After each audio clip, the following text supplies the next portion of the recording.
Okay, so I am recording. So I want to welcome everybody. Thank you all for coming. I've been looking forward to this for a long time. For our special guest, André Robert Lee, an educator, filmmaker, and speaker. I have his bio. I'll have it come up soon. He'll obviously go. He'll give he'll give a little description about what he does, but we have a lot to go over. So I kind of just want to kind of get a little into it. Again, thank you all for coming. Just a little bit about me, but really it's not about me. It's really about Andre today. But this is who I am. I'm Anthony Paradiso. I'm the founder, owner, and CEO of AllThingzAP, which is a diversity inclusion consulting company where my mission really is just for all to be their full authentic self.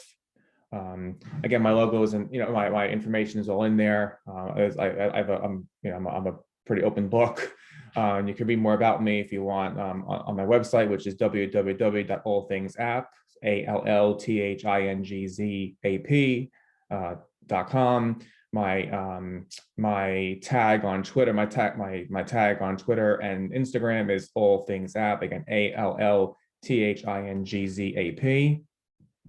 And just so I'm hosting and everything, so I'm letting people in letting people in from the waiting room. So just bear with me a little bit because I have many hats right now. And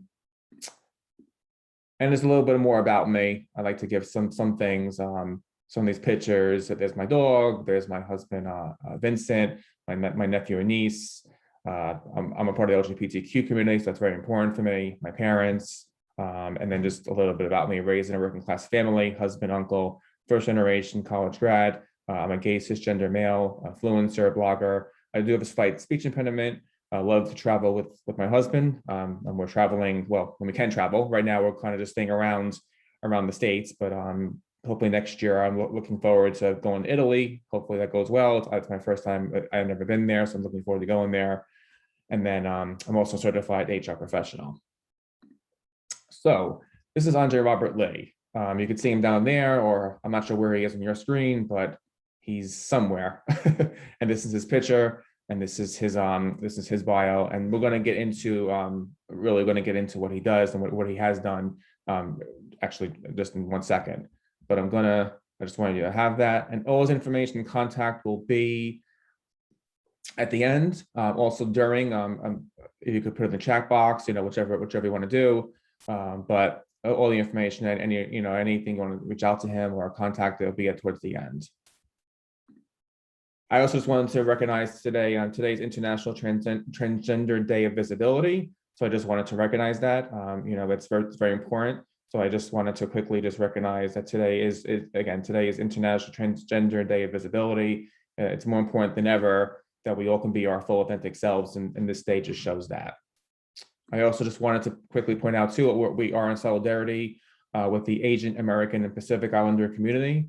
I'll be having a statement out myself, AllThingzAP, within the next week or two. I've been very careful how I want to how I want the statement, and I've shared.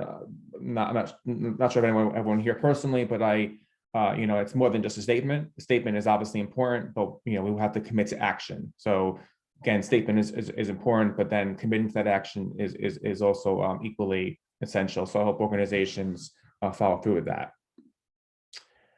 And I'm going to do this with Andre as well. What I normally done, I actually haven't had a virtual webinar like this since last year. I think it was either October, November is the last time I had one. But what I've always done was I always have a mental health check. I like to do this. So right now I have been in the yellow. I'm doing okay for probably a number of months. Just that's where I've been.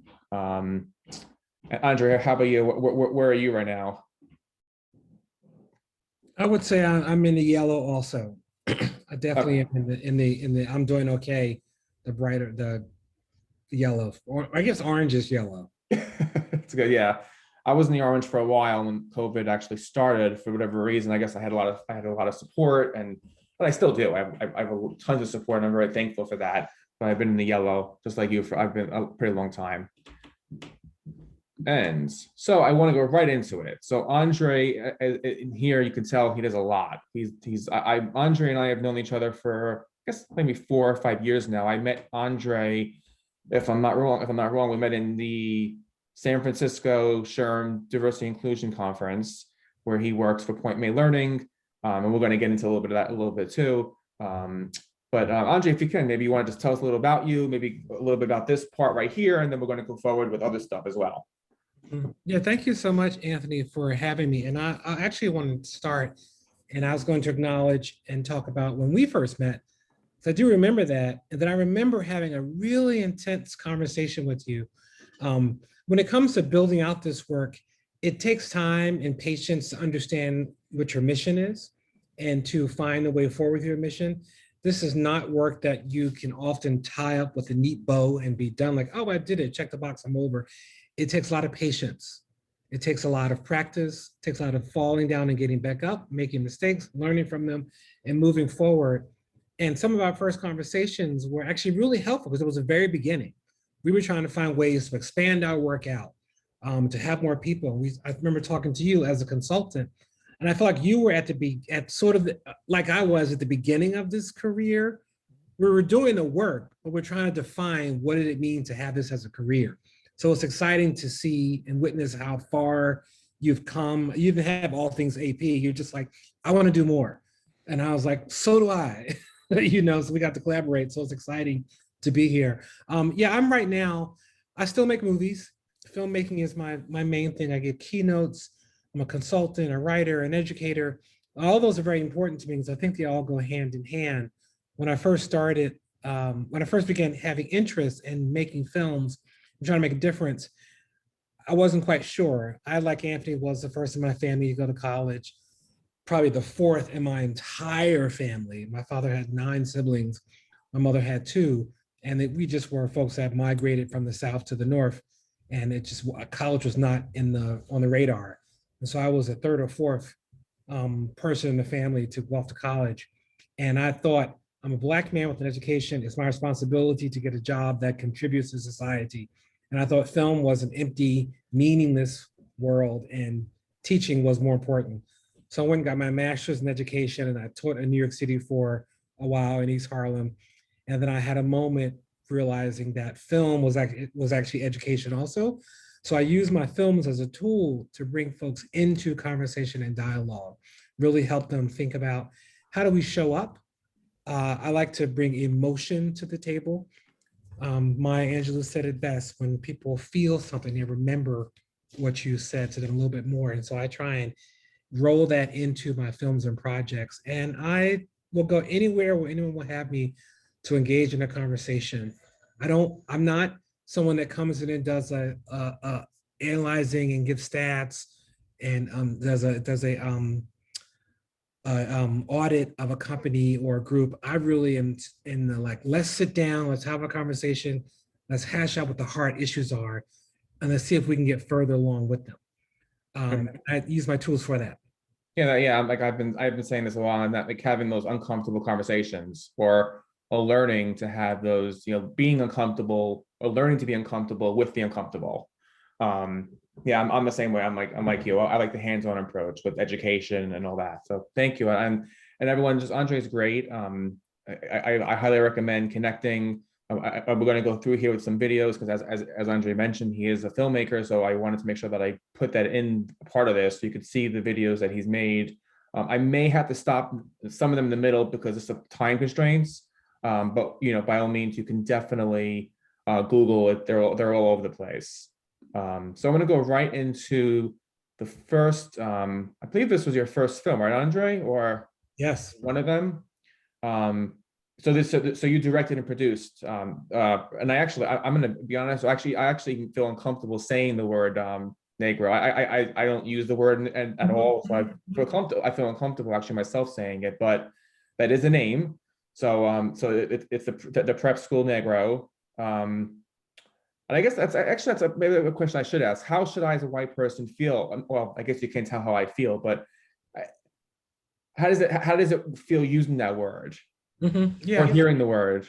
The word has context, so it's not just thrown out there. It was meant to be challenging. It was meant to make folks pay attention. It was a marketing ploy and also a statement about what was happening for children who were put into private schools on scholarship. I participated in a program at a high school, and it started in the 60s, and they referred to African Americans as Negroes. That was the language. And I was a little kid looking at some documents I probably shouldn't have been looking at, and I saw they called the children that.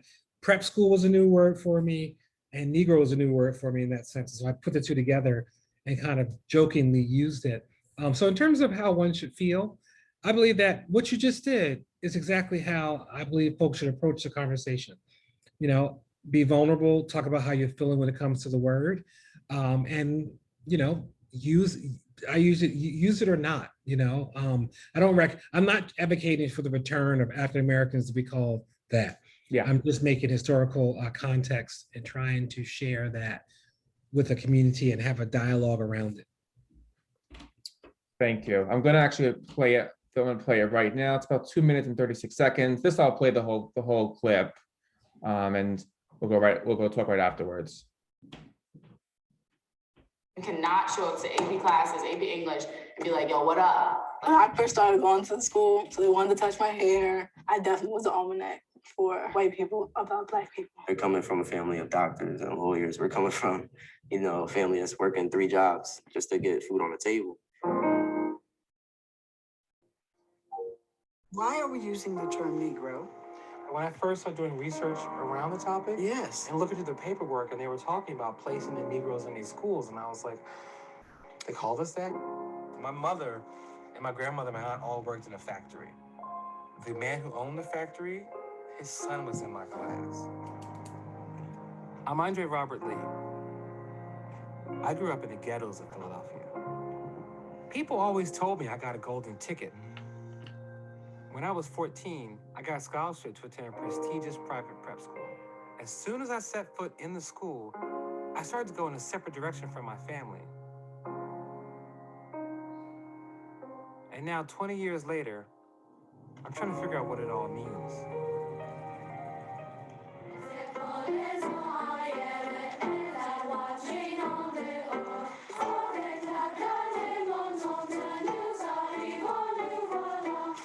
When you're pushed into a school and told to start thinking differently and act differently, everything has changed. You're like told, this is what you were, this is what you become. That school just took my brother away from me, and that's not my brother, that's somebody else. I mean, his talk is different, his walk is different. You know, you're not them, you're us. When I went home, they said I was talking white, and they said I wasn't Black anymore. In this community, I'm considered real Black. In another community, you know, in my neighborhood, I'm considered a white boy. I go to private schools. People always try to say, you're not gangster, you went to prep school, you went to school on Park Avenue. On another level, how much harder do you think it is to come back on 142nd Street in Lenox with a polo shirt, penny loafers, and survive? That's gangster. What do we gain from going inside the Ivory Tower? What did we sacrifice?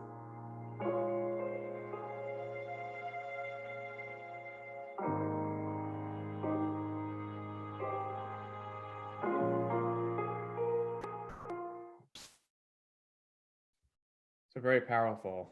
How did it feel? How did it feel directing, producing this, Andre? You know, I often tell people that making this film saved my life.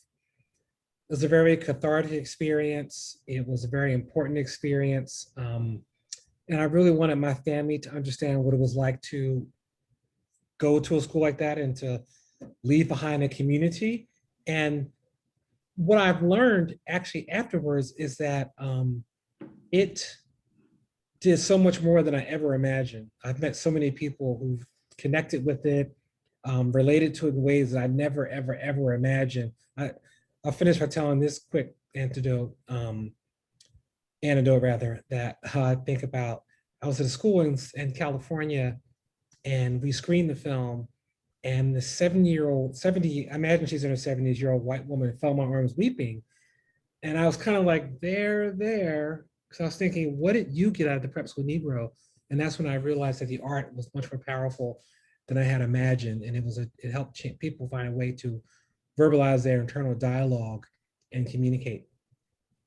I I bet. And I have another You cannot. slide. This is the same picture that's used in the front, right? In the movie. And as it says here, explores. It's about your life as a student and how and what you went through. And someone like me, obviously, who's white, I don't have to deal with that at all. And how did it feel going through that when you're in school? Yeah, it's really funny. You actually have it here that Emily Bazelon, Oh yeah, third row in the top left. It was intense. I went to this school with people that, Emily Bazelon is a New York Times writer, Yale law professor. If anybody remembers, she's used to always be on the Steve. He now has a Late Show. Took over for the Late Show. Oh, Steve Colbert, or yeah, Steve Colbert. She's like one of his favorites. She's always on NPR, and she's fantastic. This was a woman in my class, and I was a lower income kid who didn't have enough money to get to school, and I'm put into the school on a scholarship with these intense kids who had intellectual capacity that I can compete with. And I began to think like, well, if we have the same smarts, why does your family have more money than mine? There was just a struggle right there, and I couldn't put it together. As an adult, I began to understand that systemic racism and economic divide were rooted in the history in our country, and I've been committed to deconstructing that, taking it apart, and helping to rebuild a society and I do that through, once again, trying to create change agents. And it's exciting that I got to go to a school where people were also committed to that concept and idea. Yeah, and like I said, too, this was a game changer for you doing this. When was the video made or done? Well, it's good questions. I have two versions of it. The first one was finished in 2009, and the second version was completed in 2012. The second version is a longer piece that goes a little bit deeper. And everyone could find this on they Google it, or they can even go to your website, I'm sure, too, right? If you go to our website, there'll be links for it. But it's we still do screenings, where you have to book us to get an event. We're happy to show it to you. I just got word that it's going to air on WHYY again, PBS, which is exciting. That's coming on April 27th. So if you're in the Philadelphia area, you can see it. But there are ways to see it. Awesome, thank you. And I think I have one more section here about. I saw this. I don't know. I think it was last year. I saw this that you. I think it was I think you wrote this a few years ago, and it popped up, I guess, recently, and you shared it over again. So about the film. How did seeing this post make you feel? Like when you wrote it, like how did it make you feel? Yeah, it makes me feel good. It makes me feel hopeful. We were, my family was struggling when I grew up, and I never imagined I could have access to all things that I've seen and witnessed. I never imagined I could help people. When I was a little kid and folks said, "What are you gonna do when you grow up?" I would always say, "I want to change the world," and I didn't know what that meant, but I has felt that. So to see the film being effective has really been life-changing. I had a moment in New York City where I lived until this past September. I was walking down the street in Manhattan in the East Village, and I heard this young girl walk past me, young woman, and she shrieked. And I turned, I was like, "Are you okay?" And she goes, "Oh my gosh, I just have to tell you, I saw your film when I was a junior in high school, The Prep School Negro, and it really affected me. It took away the feeling of isolation. I began to learn that my story was important, and I'm now a junior at NYU, learning how to make films so I can tell my story." Yeah. To hear a young child say that, I was like, there's my award. There's my reward and award right there in that moment, that it's affecting and changing people's lives and empowering them to take part and participate. I'm the same way, because I ran for for a local office last year, and like little kids were coming up, saying, "Oh, one kid was just like in awe of me," and I was just running for town council seats. I mean, and it's not the same story as yours. It's different, but it's so much so when someone actually is in all of you, and you're like, oh, it's just very special, and it's very meaningful, and it really, deep when it happens, you're like, oh, this is the reason why I'm doing what I'm doing. Yeah, and it's very special. exactly. And then so you've done a lot of films. So and then this I'm Not Racist, Emma, you served as the producer. So I'm just going to play this. It's about 1 minute and 57 seconds. I'm going to play it, and then we can discuss it a little afterwards. And words. Islamic terrorism. Blackface. Diversity of people. Chink in the armor. Washington Redskins. Affirmative action. How many people in your classrooms have had diversity days in your school and things like that? This workshop is not about any of that. Race has always been there. People need to see that. Even if you don't think that it affects you, it does undoubtedly. There's zero trust in my school. They don't even let people use a bathroom. Deep down, I'm like, oh, I wish I was white. Because we're Black, that we're not gonna make it in the world. We're at risk of failing. Maybe if we talked about it, like, as a family, I would have been more comfortable. These conversations, they get me to where I can't even talk sometimes. There's always a difference in the reaction between like the white kids and the minorities. Why are the minorities? Yeah. So are you saying that all white people are racist? You learn to not to mess with the white people. I'm not a Klan person. I have no relation to anyone in the Klan. Ever! You're hurting right now, and that's how I feel too. People don't do what you're doing in here, which is why we freaking have so much racism. Don't feel bad that you're giving something. Feel bad that others are giving. This is like the best teamwork ever. We're gonna talk about it, we're gonna deal with it, we're gonna find something. And if we're the future, at least we know that we're not gonna let this happen for much longer.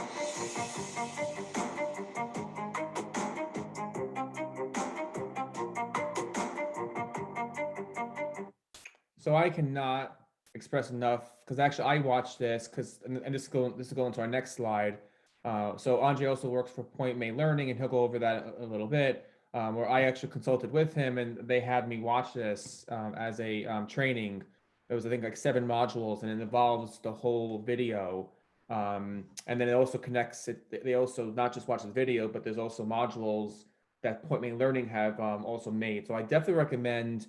Not that I want to do any selling here or anything, but I definitely recommend it. It's definitely a game changer, because I mean, just the 2 minutes alone are. Like your eyes are glued to it. It's well done. It teaches you. It's all of that. But André, how did you feel? How did you feel producing this video? And I know it's still going strong now, because you're still having events now with the people that were in the video. Yeah, this was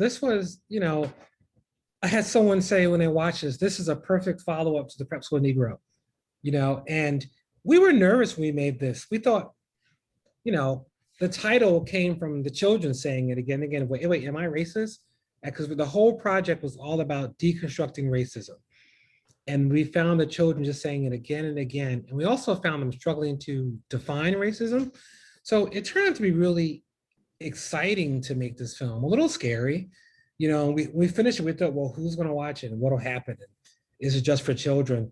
And we've since have seen it expand out and be something that all kinds of individuals have used. The program you mentioned, the Look Deeper Race program, we just finished, I'm trying to think if I can really say that, a very large bank, if I said the name, you would know it. We took 1,000 employees through the course because they were looking for ways to have conversations around race and racism.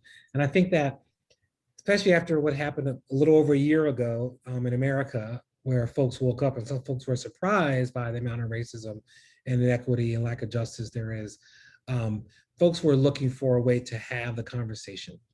Folks wanted a guided tour, a guided experience, guided work, guided help to help them unpack and understand these concepts and issues.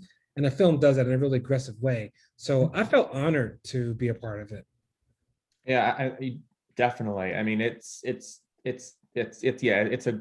really educational. And as Andrew mentioned too, and be the next slide that I'll get into a little more. But it's a great learning tool, because just watching it alone is one thing, but then we actually have, when you have the education piece of what the students, what the kids are going through, it's a whole other thing. So it's great. Yeah. Oh, sorry, Andre. So actually, before I can get into point made learning or the video, Andre, could you just explain what point made learning is? And then I mentioned modules, and I think you mentioned another thing too. Just could you explain a little bit about it? Yeah, point made learning. We started out as a film production company. We were making movies, and we still do make them. But we learned really fast from the Prep School Negro, from I'm Not Racist, Am I, that people were looking for a way to have conversation. So we've moved into the consulting space, where we use our films as a tool to engage folks in dialogue and experience. And so I'm Not Racist, Am I, the film is 90 minutes, and we broke it down and made it into 8 modules. So it's a 3-hour online course. And the whole idea was, some folks don't do, we take I'm Not Racist, Am I around, we take Prep School Negro around, and we have these screenings where we invite people to have conversations and lead into the discussion, and just really try and have these hard, difficult dialogues. And we decided we wanted to build more tools. And so the Look Deeper Race course is a 3-hour version of the film with modules and avatars that pop up and exercises that take you through it. What you have on screen now is the American Dream game, which was a game that came out of a scene in the movie. And we've made a life-size version. We have an online digital version. The whole concept, the whole goal with all of these was just to give people a way to get further into the conversation. So Point Made Learning is very concerned with deconstructing racism, teaching people about these concepts and ideas, interrupting systemic racism, and providing tools and experiences where people can feel supported and heard in these moments. So I definitely recommend going to Point Made Learning. You can Google it. It's pretty easy to find. All the information is in there as far as, and what was the course called again, Andre? Look Deeper Race. Look Deeper Race. That's actually, I took that along with becoming the consultant. So I know how it was a great training. And then I'm also going to play right now, not the whole thing, probably just because of time, but I at least wanted to leave all of the see or hear, if you can't say it, just what the American Dream game entails. And like Andre also mentioned too, it's also digital now. So with COVID and everything, you can do all of this like we are right now, and all through Zoom and everything. So I'm going to play right now.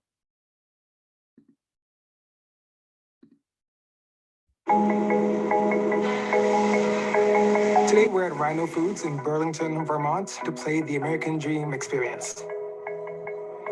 This is the American Dream game. This is basically the game of life meets Chutes and Ladders.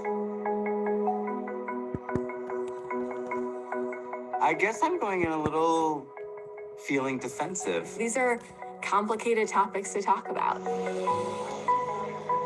The idea of the American Dream is that if you work hard enough, you can achieve anything. We hope people realize with this game that the American Dream was really not something that was actually attainable by everyone. And if that's still something that we aspire to make a part of our narrative in this country, then we have a lot of work to do. We are going to have all of you players play just a different character, and you will roll the die, move this number of spaces, and these are everyday real-life scenarios, things that have happened to people. We want you just to introduce yourselves as your characters, and can you think a little bit about what the American Dream might be for your character?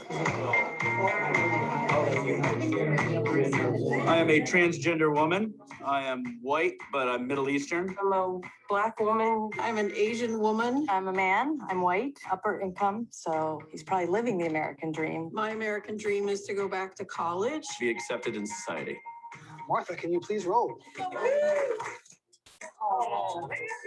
I love how all of our chance cards and all of our scenarios are all real life stories. We customize the chance cards for every organization and community that we go into so that people are really digging into issues that are really relevant to that particular organization. Okay, your name is consistently mispronounced at work, even though you've politely corrected people, sometimes more than once. People of color move back one space. Why might that be something that would frustrate someone and might interrupt them on their path toward the American dream? My name's Abdi Kareem, and people usually just call me Abdi, but I would really love for people to just call me by my real name. The apology is that I always say Abdi, and the appreciation that you shared that, and sort of an aha moment that the name can. So I'm just stopping it because of time constraint, but it's, as you can tell, the game is really eye-opening. I think the name thing is really true. It happens often, and I think that if you want your name, if you obviously want your name pronounced correctly, and I think what happens is I don't have that problem because Anthony is a name that people for the most part get. But if people that are have a name that can be mispronounced, I think a lot of times they feel bad doing that. I feel bad telling the other person. But I always tell them, do that. It's your name, and just keep doing it until they get it right. But that's just one example. But the game really goes into so much more, and what it really is too. It brings employees, it brings whoever's involved in this game together and actually get into the conversation. Because we can listen all we want, and we can go through education and listen, but until we're actually discussing it, like André and I are right now. We're not going to move that needle to the we're not going to move the needle the right way. So the conversations have to happen, these uncomfortable conversations, and this is a part that really helps. And like I said, it's like I pointed out before, it's through here. It was actually like a live version, but you could also do it digital as well, or at least virtually. Anything else, André, that I should mention about this? I think you got it. I feel like listening to you, I need to get you a commission because you're pushing our stuff so hard. I'm really glad you believe in it. I do believe. I think it is really a great tool, and it's great. I think anything that brings the organization or discussion together is worth it, and this does that. There's not many things. There's not many tools out there that really do that. I think people are trying to do that, but this really does do that, and you can do it virtually. So without a doubt, any questions, you could always just email me, email André. Again, like I said, his information for contacting him will be out later or towards the end. Oh, I also want to mention too, there are free giveaways at the end. You can only get them if you are still on. So if you go off and I call your name, you can't get it. So we're almost there, about another 20 minutes or so. I'm going to go on to the next slide. And then in the bio also André mentioned the life cycles of inequity, a color-line series of Black men. Can you just go over this a little bit, what this is? Yeah, this was a really exciting and challenging project. Color Lines asked me to do a series that talked about inequity that Black men face from prenatal through mortality. And we did it a multi-part series. We looked at the various ways that African-American men face inequality in America and inequity, and really trying to analyze it through short stories. And there were great pieces written. The whole project is for free and online and available for anybody that wants to use it, which I think is so great. And it comes with great essays, great videos. It's a really strong piece. It works well for young people and for adults. It talks about the experience of youth. It talks about the experience of formerly incarcerated people. It talks about work, talks about religion. Like, it really digs into the various ways that African-American men may face some of these issues in our society. And I was really excited. I got it as part of a grant to make this. And it was just a really good challenge to travel the country and try and share these stories. And while I did it, and this is what I like the most when I do these projects, I learned a lot about myself as I did the work. And this was done, I think from what I'm seeing here, this was done in 2013. Yeah. Like I said, through a fellowship. Yeah. Great. And is there a website people can go to? Can you put it in the yeah, the chat box? I'll pull it up right now. so much more I can go with that conversation with that too. I mean, I mean, the incarceration is such a huge problem, and I know last year there was a federal program that did help somewhat. Obviously, there has to be more changes, but these stories that we have here that Andre's showing help so much. We get to see what's really going on and whatnot. That link I shared has access to the articles and all the videos. Thank you. My pleasure. And then going on further, so this is called Virtually Free, and this is also, I think, a story on incarceration youth, right, Andre? Yeah. Does it align with the life cycles of inequity, or is it totally separate? It's separate in terms of the actual production and the piece. It aligns because it's coming from me. Okay. In this film, I guess you're going to play the trailer. We followed children in Richmond, Virginia, who were incarcerated. And the good thing about this is a story of hope, because it's a program that's actually helping the young people. Perfect. I'm going to actually play it right now.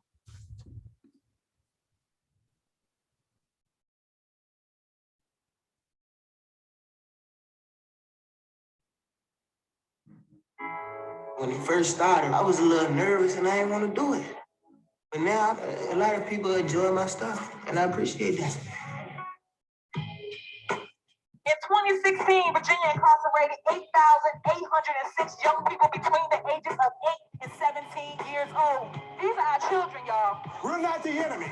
You have a commitment. Ooh, sorry. And I appreciate that. My fingers get a When it first little started, itchy. I was a little nervous and I didn't want to do it. But now, a lot of people enjoy my stuff, and I appreciate that. In 2016, Virginia incarcerated 8,806 young people between the ages of 8 and 17 years old. These are our children, y'all. We're not the enemy. You have a committed police department and committed police chief that we're going to do everything we can to safeguard this community. We were arresting kids as young as 8 years old for not sitting down in class, being disruptive, and using profanity. And I says, hold up, we have to change this.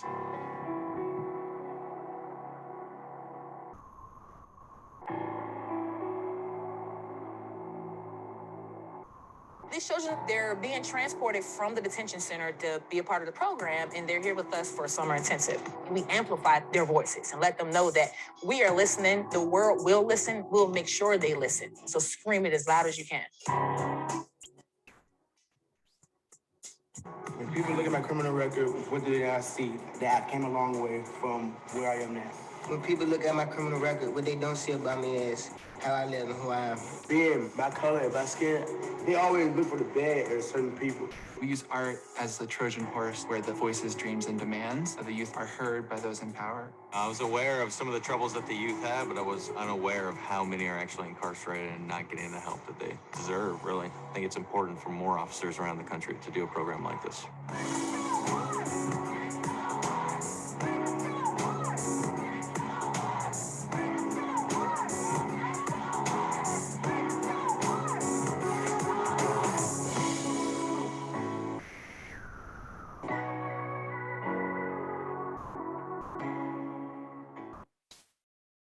Very powerful. How did you kind of went into it in the beginning, but how did it do in this video feel for you doing?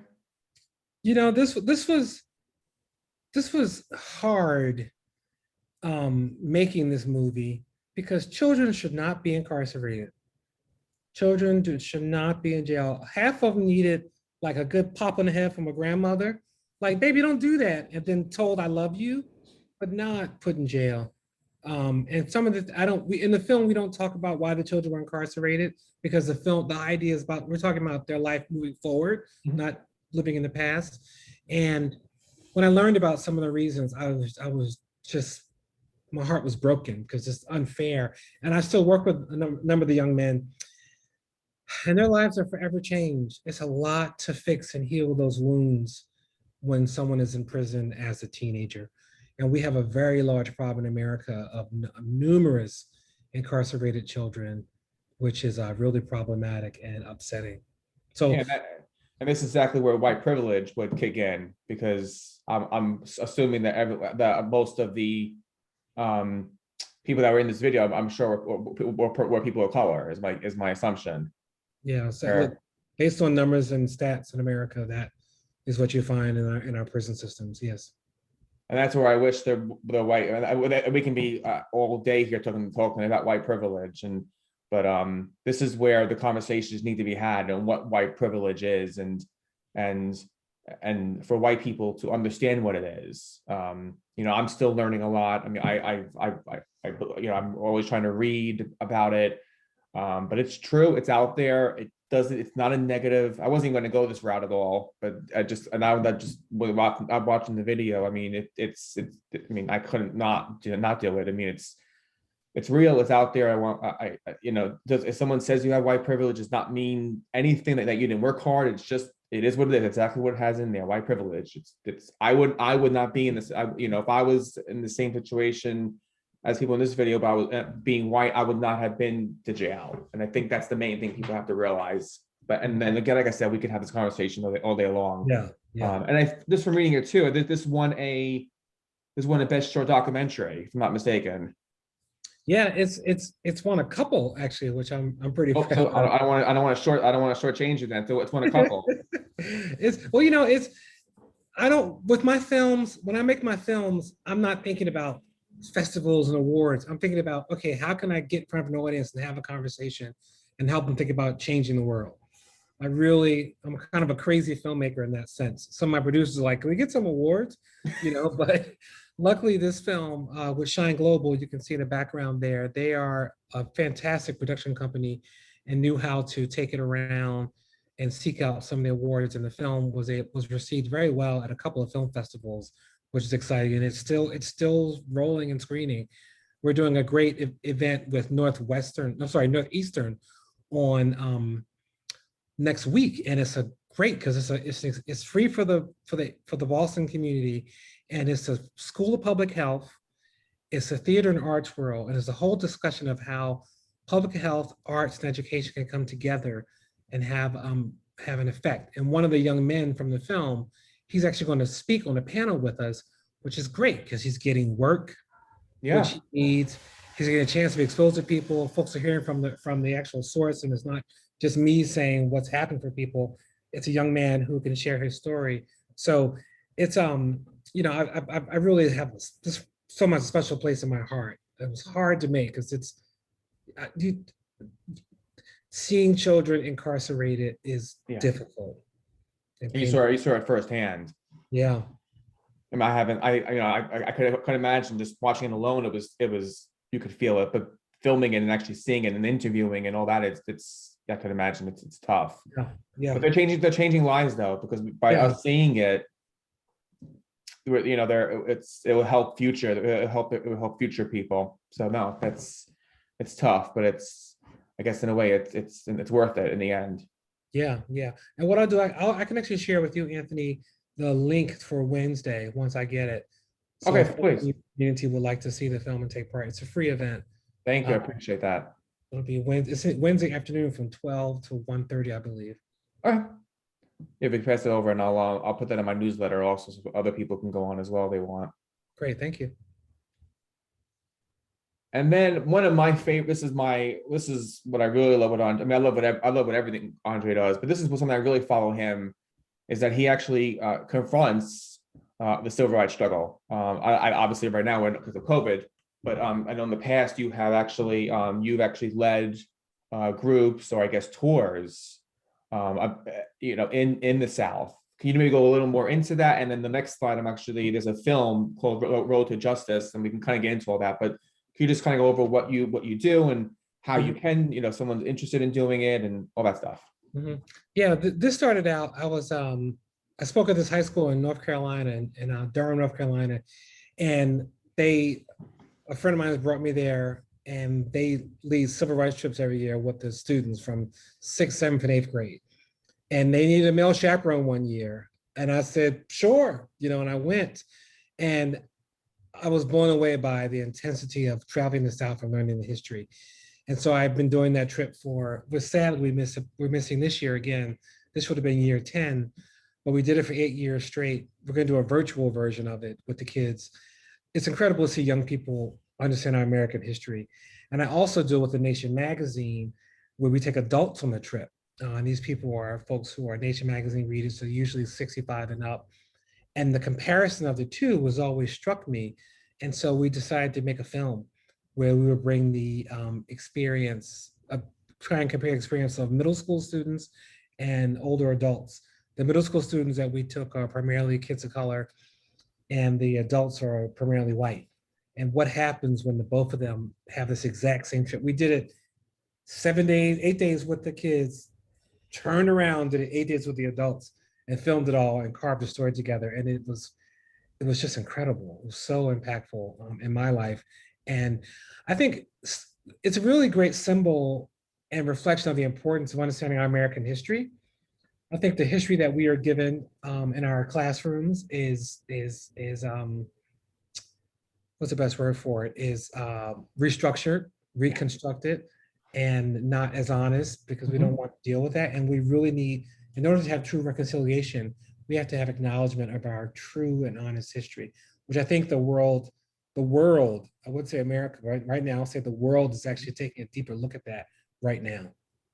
Yeah, I couldn't agree more. I mean, even just lately, Juneteenth was a new event that I mean, I never heard of it until say a few years ago myself. I mean, I never learned that in high school or any part of even through college. I never learned that. I'm not sure why, because we do learn some hard things in high school or middle school. We do learn some hard things. I don't know why these things are left out, but we definitely need to restructure and reformat education. I'm also a big believer too in like trying to like having kids go into the South and seeing what actually see it. I mean, I know it's hard because that would involve money, and obviously because you're coming from the North, you got to go to the South. But I really think seeing it really makes it a whole big, or even virtual. Like now we've mastered virtual, so I think seeing it is a big thing, and I hope that we do. I don't want to say honor, but I hope I want to say honor the history of what this group is. Yeah, honor is right. Exactly. Let me give a note and a reflection piece in terms of Juneteenth. And this is something I like to teach wherever I can. Oftentimes we find ourselves in these spaces of going, what can I do? And I just thought of this, and I need it. So this is my first draft sharing this with you. When we say, I didn't study Juneteenth, I didn't know about this history, this particular moment in history. I think we could do well, because I can explain why I didn't know about it. And I think when we talk about changing history and being radical, we need to start saying it wasn't talked about because of these reasons. And I think that's a way of us moving forward in the conversation. And I'm really like working this out as I talk to you, because I follow. You're saying more of not just educating on it now, but finding out why we didn't educate it. And when we have these conversations, how we can move to the space of saying, I wasn't taught about Juneteenth because it was an effort to keep true history out of my understanding to perpetuate white supremacy. Like, we need to start talking that way to start to deconstruct it, to identify it. It's just how I think that is a way forward in this conversation. No, I agree. Yeah, no, I definitely, that's, so keep, so after this, keep on going with it. Yeah. It makes sense to me. We have about 7 or so minutes left. I'm not gonna play the whole thing here, but Andre, let's make sure that, is this the actual film, Road to Justice, or is this I was trying to figure it out. Yeah, this was a little segment piece that we did. When we cut this, we hadn't cut the film yet. We were so excited after the trip that we made this. And so this little segment just gives you a taste and feel of what the film will look like. Okay. We're literally still, it's not finished yet. It's not finished yet, no, but it's such a powerful, this is 5 minutes. I'm not gonna play the whole thing, but I want to play at least 2 minutes. And then you can see it on there too. You can go on, you can YouTube it or Google and put confronting the living history of a civil rights struggle, and you can see it all. But it's very powerful. So I'm just going to play the first 2 minutes of it just so you all can hear it, and then we'll go from there. Society.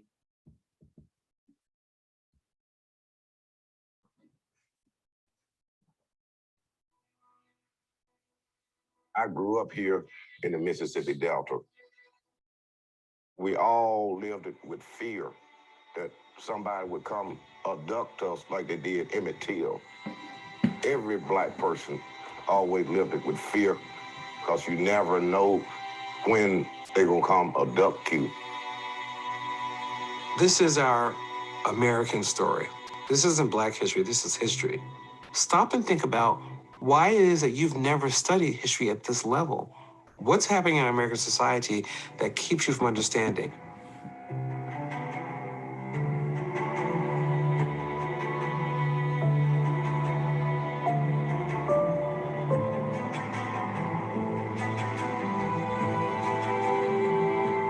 This is cotton capital of the world. And these people made a lot of money off cotton, and they didn't want to change the way they do things here in the Delta because cotton was gold. They had a lot of power. They had a lot of political power because they had money.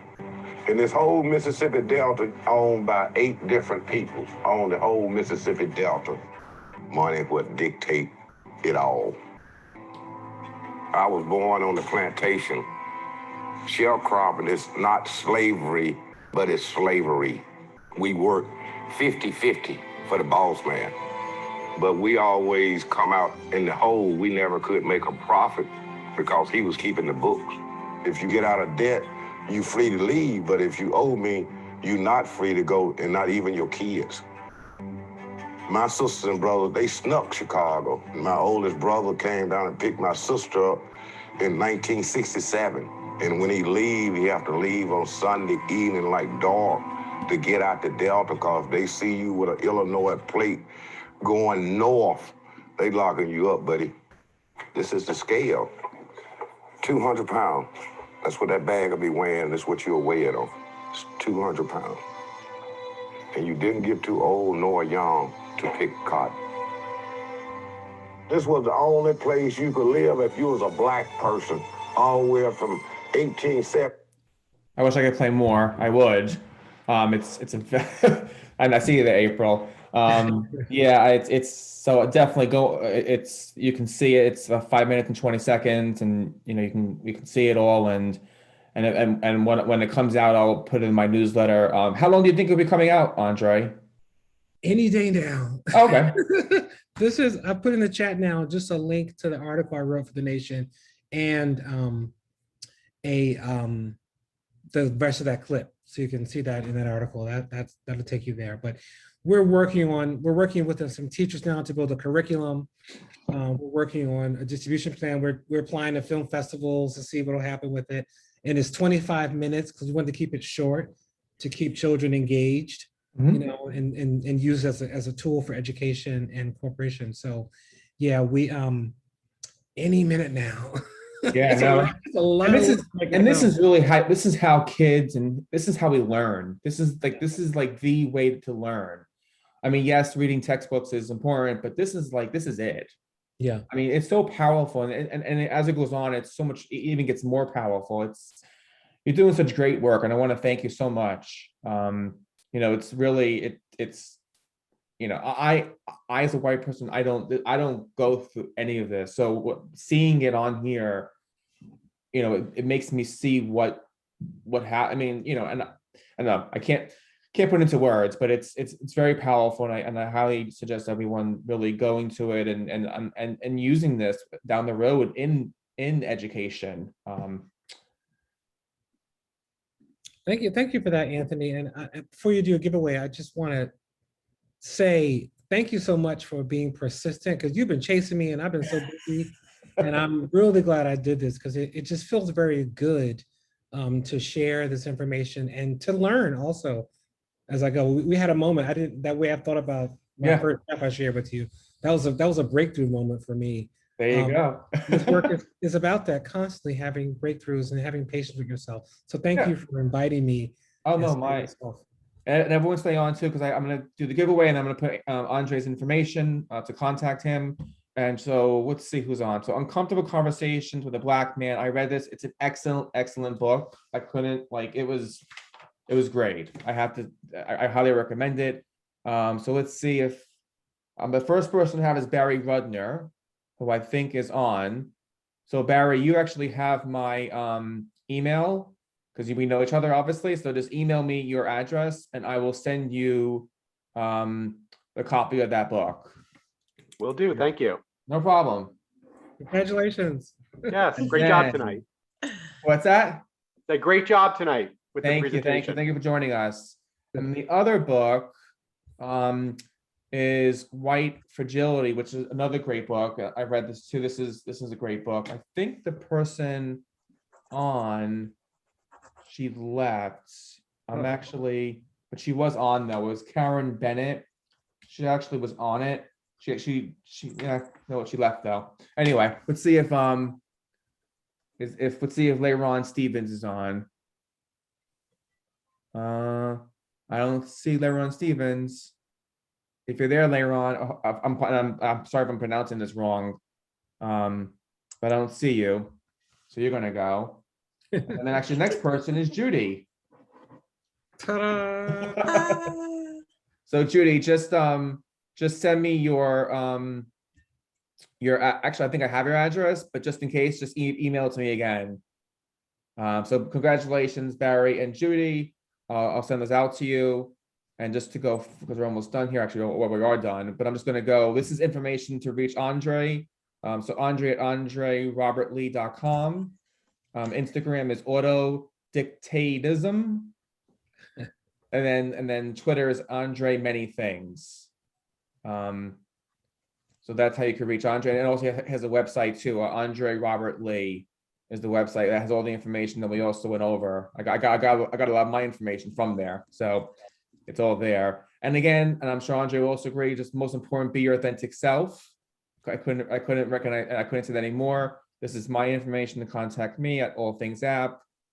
And that is it. So I am going to actually, I'm gonna actually stop sharing and stop recording. And I'm going to go off Facebook Live, but everyone else can stay on for right now. I can say bye to everybody. So just 1 second. It's gonna